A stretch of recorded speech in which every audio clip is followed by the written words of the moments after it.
भुवन आप ही हैं? हम कोलकाता से आए हैं, एसडीएम हैं, आज ही तबादला हुआ है। सामने खड़े अफसर को देख तकरीबन 57-58 की उम्र के झुर्रीदार चेहरे वाले भुवन बाबू ने हाँ में गर्दन हिलाई और हाथ जोड़कर उन्हें नमस्कार किया। साहब, सरकारी चिट्ठी मिली थी, लेकिन अभी तो बहुत रात हो गई है। बारिश का मौसम है, इस समय जाना शायद सही नहीं होगा। अब मैं अगर सवेरे चलूं तो?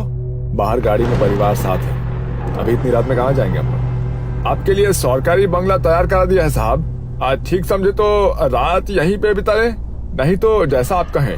भुवन की बात सुनकर सामने खड़े अफसर के चेहरे पर असहमति के भाव दिखाई देने लगे।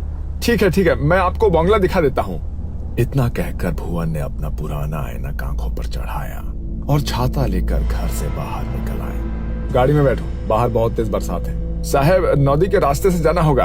आप ड्राइवर से कहें कि नदी के सहारे आगे बढ़े, दाएं हाथ पर ही बंगला है। मैं गांव के कच्चे रास्ते से आता हूँ, इधर से गाड़ी नहीं पहुँच पाएगी। भुवन की बात सुनकर अफसर ने हैरानी भरी नजरों से उसे देखा और ड्राइवर को गाड़ी आगे बढ़ाने के लिए कह दिया। अजीब आदमी है, इतनी बारिश में पैदल जाने को तैयार है लेकिन गाड़ी में नहीं बैठा। वो बात नहीं है साहब, आप समझते नहीं है। गांव के लोग दिन ढले नदी पोखर नहीं टापते हैं, इसलिए वो रात में आने को मना कर रहे थे। गांव की कहानियां तो जानते होंगे ना आप। खैर छोड़ो, तुम जल्दी गाड़ी चलाओ, थकान से मेरी हालत खराब है।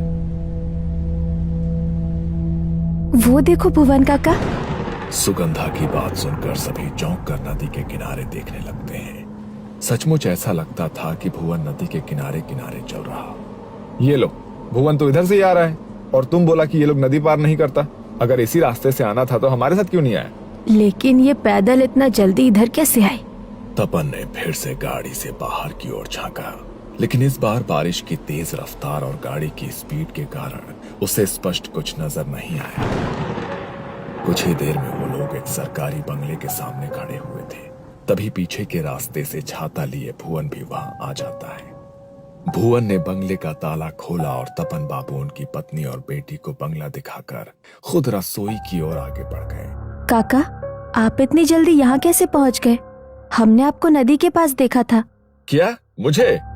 नहीं, मैं तो उधर गया ही नहीं, मैं तो पीछे के रास्ते से आया हूँ। हो सकता है हमने किसी और को देख लिया हो, अंधेरे में गलतफहमी हुई होगी। बंगला बहुत अच्छा है, कभी ऐसी जगह रहने को मिलेगा सोचा नहीं था।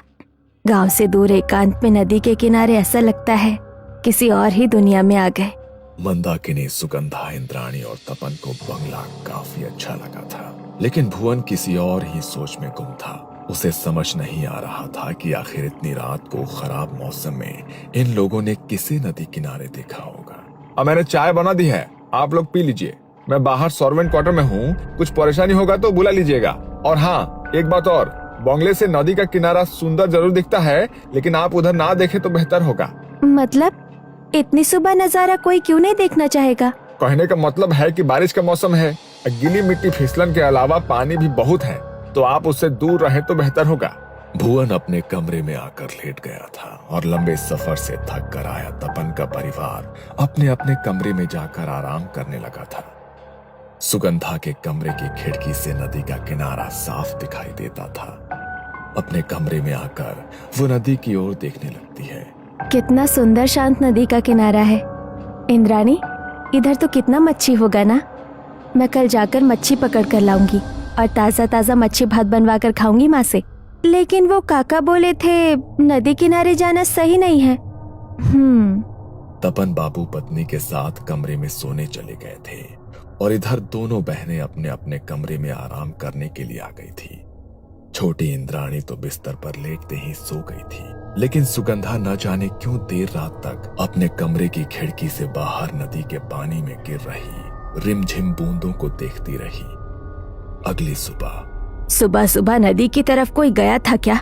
हमारी हवेली के दरवाजे से नदी की तरफ मिट्टी पर पैरों के निशान बने हैं। सुगंधा, इंद्राणी, तुम लोग रात में उधर गई थी क्या? अब परिवार के सभी लोग तो घर में ही हैं। अब फिर इतनी सवेरे नदी पर कौन जाएगा? बच्चे तो अभी सोकर ही उठे हैं। अब कैसी बात करती हो?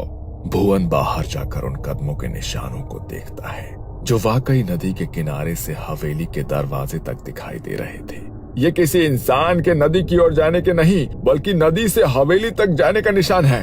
क्या? ये कैसे हो सकता है? ये निशान तो मैं जानता हूँ कि आप क्या कहना चाह रही हैं, लेकिन जिसके पाँव उल्टे हो उसके कदमों के निशान ऐसे ही न बनेंगे।